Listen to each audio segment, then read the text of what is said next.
Here is the youngest student. Here is the youngest student I've ever had. You're really going to like him. He's a very nice young man. Put your hands together for Malik Brantley.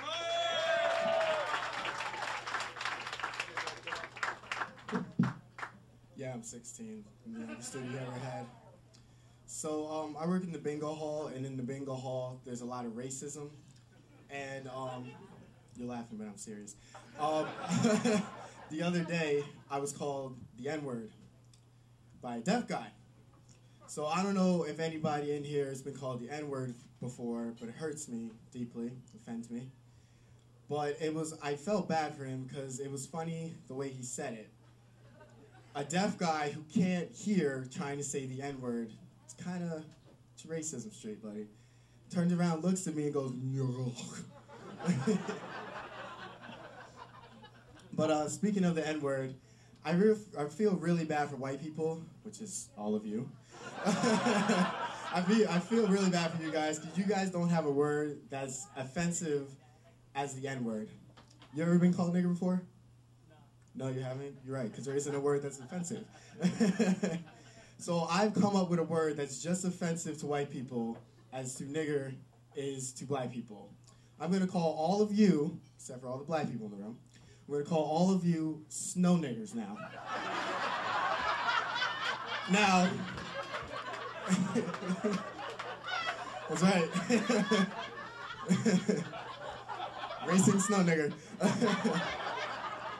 No, okay. So, I know all of you, some of you guys are thinking, oh my God, we're part of the black people now. No, you're not part of the black people now.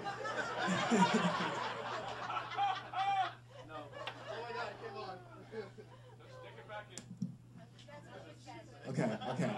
All right. Settle down, snow nigger. Settle down. No, but back to bingo. I hate my fucking job because there's a lot of people that come in and think they're celebrities. I've had people come in thinking they're Paris Hilton, drop their underwear. People come in thinking they're Lindsay Lohan, doesn't wear underwear. And I had, which was most interesting, when I had a guy come in thinking he was Bill Cosby. Sweater vest, talked to me like I was one of the Cosby kids. It was a weird situation. But he walked up to the lady who was in front of him, and she wouldn't move, and he wanted to get some coffee. So he walked up to the lady, he was like, ma'am, you're gonna need some more before I stick the pudding pop in the hole to dish your mouth. Oh, Bill Cosby. All right, settle down, snow niggers. So another thing my job requires is a lot of tolerance from my coworkers. My very sexual coworkers. My very non-speaking English sexually coworkers. Like one of them, I call him Mario, and you're gonna know why in a couple of seconds. He likes to touch me, and he doesn't speak English, and he's Peruvian. But the thing about it is, he's a midget. He's 4'5". So I can't file sexual harassment against him because no one's gonna believe a 4'5" Peruvian leprechaun touched your ass where you were bending over to pick up some napkins and called you papi.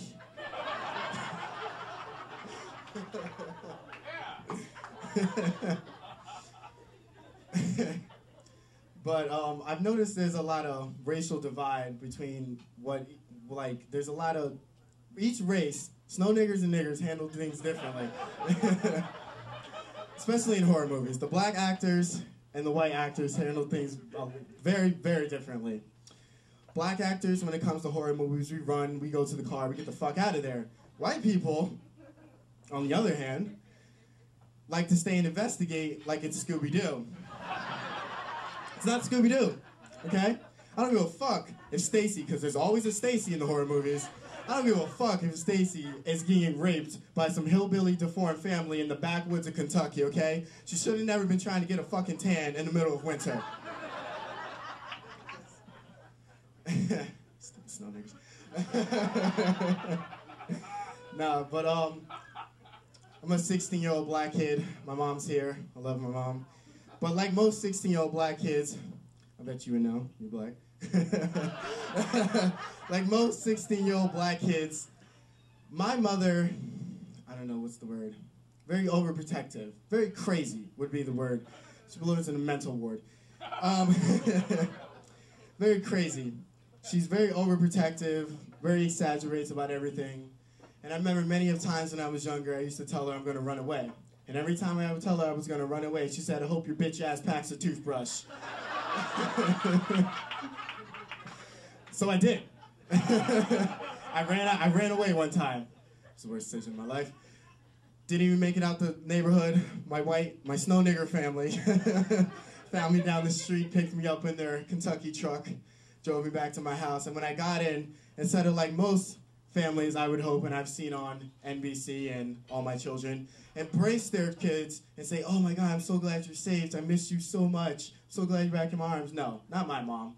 Not my black mother. She looks at me, doesn't say anything. I said, Mom, I'm sorry I ran away. I'll never do it again. With a belt in one hand and the Holy Bible in the other one, she's like, you goddamn right you won't. I'm Malik Brantley. You've been a nice audience. Thank you.